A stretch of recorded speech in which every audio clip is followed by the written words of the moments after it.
जोंनिया गथ'फ्रा दानिया थाब गाज्रि जायो।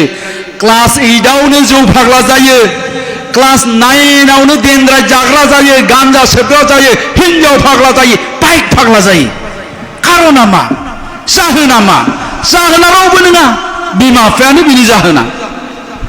जोङो गोदो उन्दै समाव, जोंनि समाव सान हाबनायनि आगोल आगोल फरायनाय टाइमाव जुदि जों मोनहैया, जोंनि बिखुङा बेरलाबखायोमोन। नंगौना?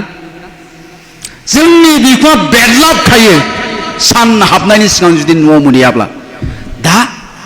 दा जों मा नुयो? दा जोंनि फिसाफ्रा हरनि 12टा, हरनि 2टा, 2:30, 3टायाव न'आव फैयो। फैगोना फैया?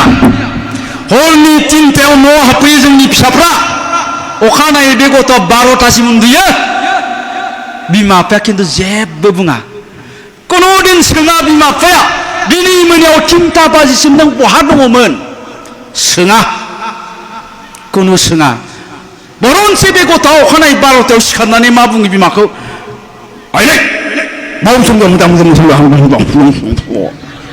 मा होनो बुजिखोनो मोना। मा होनदों फाग्ला? मावदों थाव गैयालै, बाइकआव फैसा दं। दानि बाइकआव थाव सोनो फैसा गैया। थाव सोनो फैसा गैया। ओइ बिफा, ओइ फिसालानो फैसा नांगौ नो। बाइक खरसायाव दं 100, लानानै थां। थांलायबाय, गिदिंहैलायबाय, ओइदिनखालिबो हरनि 3टा। अखानायै जेबो बुङा। मानो मोजां जानो बे गथ'आ? मानो डक्टर जानो, मानो इन्जिनियार जानो बियो? बेनो जौ फाग्ला, बेनो हिन्जाव फाग्ला, बेनो बाइक फाग्ला, बेनो ड्राग्स एडिक्टेड। नंगौना नङा? दा जोंनि अबस्थाया एबायदि। दा नोंथांमोननियावथ' बेयाव फांसन दङ, नोंथांमोननि जायगायाव मा जायोथ' आं मिथिथ'ला। जोंनि जायगायाव फांसना जायो सिमलायाव। नायनो फैयो सालबारिनि, पाठसालानि खोलानि, मुसलपुरनि। सोर? खिबुनाव साफा साफा हिन्जाव। गावनियाबो बे गोसथोनायजोंनो समान खानाया। ओरैजाय मोखांफ्राव माबा दादेरनानै लानाय थाथु माबा माबि। ओरैजाय सलायबोयो बाइकखौ। नायबानो गाथाबनो दोनसै नामा मोनलायलाङो आंहा। मोखां गोथौ गोथौ, खुगा गोसोम, खोमा गुस्थि गोसोम गोसोम, बेरग' दाखंखर जाय। बाइकआ बिराद गिदिर। सलायबाथाय मोख्रा सलायनाय बायदि नुयो बाइकखौ। बांद्राय बाइक सलायनो देखाबाय जानाना। बिसोरो बे फांसनाव फैना मा खालामफैयो? फारसेथिं जौ बथल, फारसेथिं सिगारेट लागाव। खाथियाव सोर गिदिर मानसि दं बेजों जेबो सोमोन्दो गैया। अभद्र। मिथिबाय? बे गथ'आ मानो डक्टर जानो? आरो बे गथ'खौ बिमा बिफाया अखानायै सोङा, हरनि 3टासिम बहा थालायामोन? सोरबा खोन्थाफैयोब्ला खोन्थाग्राखौ उल्था रागा जोङो।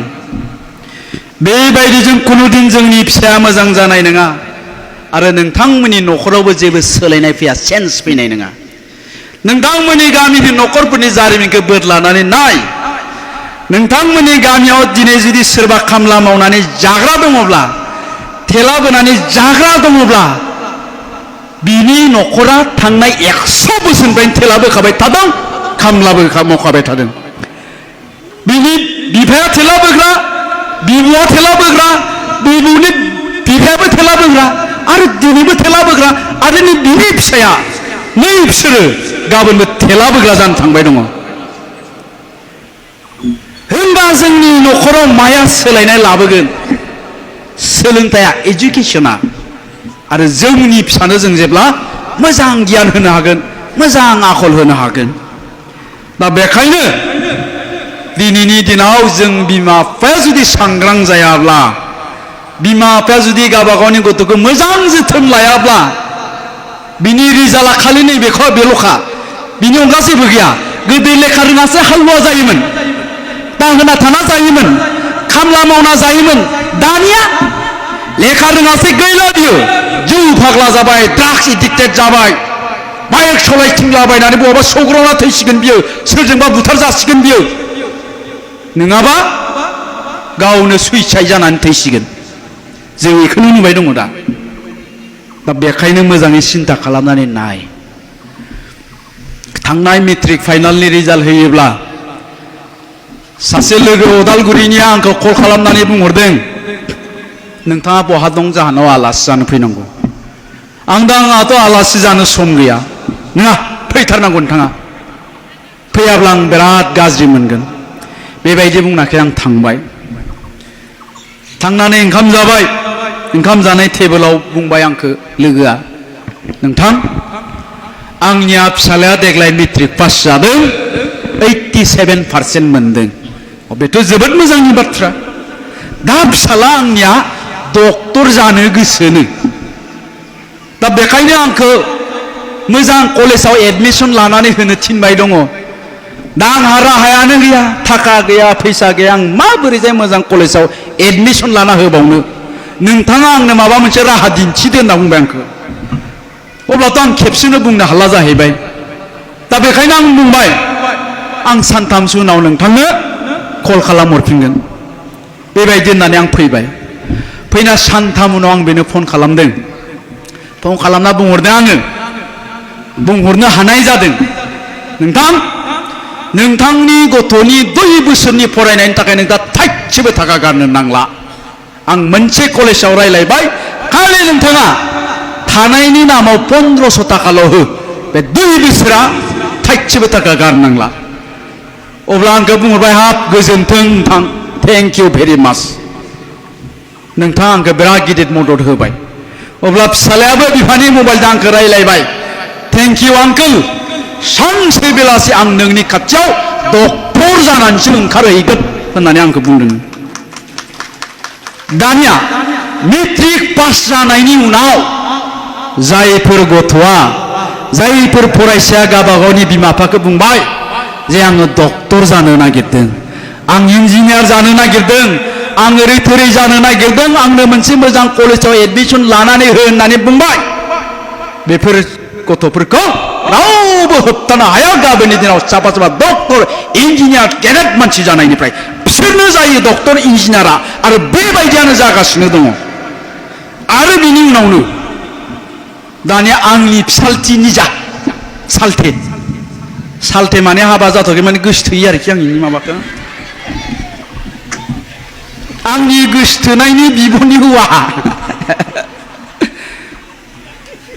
बिनियाबो 74% मोननानै मेट्रिक पास जादों दाना सालथेया फन हरबाय आंनाव सालथे ओइ मा खालामलै नोंसालायानो मा खालामदो नोंसो मोनसिगोन माबा 50,000नि मबाइल नांगौनो बायना हरदोलै नोंथाङा आं मोनथिला जाबाय 50,000नि मबाइल आंनि फिसालानो आं मबाइल बायना होआखै मेट्रिक पास जानायाव फिसाला दं दे आंहा नानिमोन क'क्राझाराव थायो बै मोनथिनायफ्रा मालाय आंखौ खोनाफा माफा ओइ फिला बेयावसो जोंनो आरो ओइ फिला बेयावसो जाना आं आरो जुनायो गियो आंखौ आंनि फिसालानो आङो मबाइल बायना होआखै मेट्रिक पास जानायाव नोंनि फिसालानो आं मानो बायना होनोलै जाया बियो आंजों बिनि सोलाय आमुक कलेजाव एडमिसन ला गासै खरसखौ आं होगोन जोंनियाव एक्सेलेन्ट एकाडेमि होननाय दं सिमलायाव बेयाव ला एडमिसनखौ थाइसेबो फैसा होनो नाङा आं होजोबगोन आं साननि उनाव खबर लाबाय आङो एडमिसनखौ लादोंना लायाखै मानो लायाखै हायार सेकेन्डारियाव फरायगोननो आं बुंदोंआखै जे हायार सेकेन्डारियाव फरायोब्ला लेखा रोङा आं बेखौ बुंनो नागिराखै दाना खोथाया जाबाय मा हायार सेकेन्डारिनिख्रुइ बै प्राइभेट कलेजा न'नि खाथिसिनाव नांजाबनाय न'जों खारना मा हायार सेकेन्डारियाव फरायनो नागिरनाया बेयाव मानो फरायनो नागिराखै खारना जाहैबाय मा बे प्राइभेट कलेजाव फरायोब्ला क्लासाव रेगुलार एटेन्ड जानांगोन डिसिप्लिन मेनटेन खालामनांगोन फरायनाया बारा जागोन कारण एग्जामानो एग्जाम जाबाय थायो क्लास एग्जाम जायो इउनिट एग्जाम जायो दा ओंखायनो बियो एडमिसन लाया गतिके अखानायै थांबाय आङो सानथाम उनाव आङो थांबाथाय आंनियाव थारमाने गारियावनो इसिं गोलाव थुंग्रि थाखायलै दाबो दंखायो गारियाव ओंखायनो जानला मेनला एदावखा नांगौ लामाफ्राव लाखिना गारि बे थुंग्रिखौबो लांफाखादों आङो लांफानानै सिथ्लायाव थुंग्रिखौ दिहुननानै ओरैजाय होलिनाथाय सियाराव जना ओइ ओंखारबो दंना गैया नोंलाय ओंखारबो ओंखारबोआ आङो हमना लायनांगौना नों ओंखारबोगोन होनबाथाय दसे उनावहाय माबाला आयं क्लासबो जाथ'वाखै नालाय ओंखायनो आङो मानो लाथ'वाखैलै आयं समनियासो लानो नागिरदों क्लासबो जाथ'वाखैलै आयं जाबाय मोजांबासो मोजां नङाबा गोदना जगोन बे आं बेनि उनाव एडमिसनखौ लाबाय दाना खोथाया मा जाय गथ'आ मेट्रिक पास जानायनि उनावहाय बिमा बिफाखौ बुंबाय जे आंनो मबाइल नांगौ 50,000नि 1 लाखनि आंनो बाइक नांगौ 2 लाख 3 लाख 2.5 लाखनि जाय गथ'आ बेबायदि बुंबाय दाखालि मेट्रिक पास जानायाव ओइ दिनखालिनिफ्रायनो बे गथ'नि लाइफआ धंस जाखाबाय 90%निया खारन जों बेखौनो नुबाय दं नंगौना नङा मेट्रिक पास जानायनि उनावनो बिबाय बियो आंनो 50,000नि मबाइल नांगौ 3 लाखनि बाइक नांगौ ओइ दिनखालिनि जोब्बाय बे फिनिश दा बेखायनो साबधान बे बाइक बे मबाइला जोंनि इयुन जोलैखौ जोंनि फिसाफोरखौ धंस खालामगासिनो दङ दाना बाइक दाम गोसानि मबाइल दाम गोसानि बिनायनि दायनिगिरिया खिन्थु बे नानि मोननियाव थायो एसे सिख्लाफोरनियाव तारमाने बिसोरो मा होननानै सानो बाइक दाम गोसा मबाइल दाम गोसानि लाबासो सिख्लाफ्रा गोसोथोयोलै साननायफ्रा बेबायदि नंगौना दा ओंखायनो बिसोरनो दाम गोसानि बाइक दाम गोसानि मबाइल नागिरो आरोखि बेखौनो गोसोआव लाखियो जारौमोन सनाफोर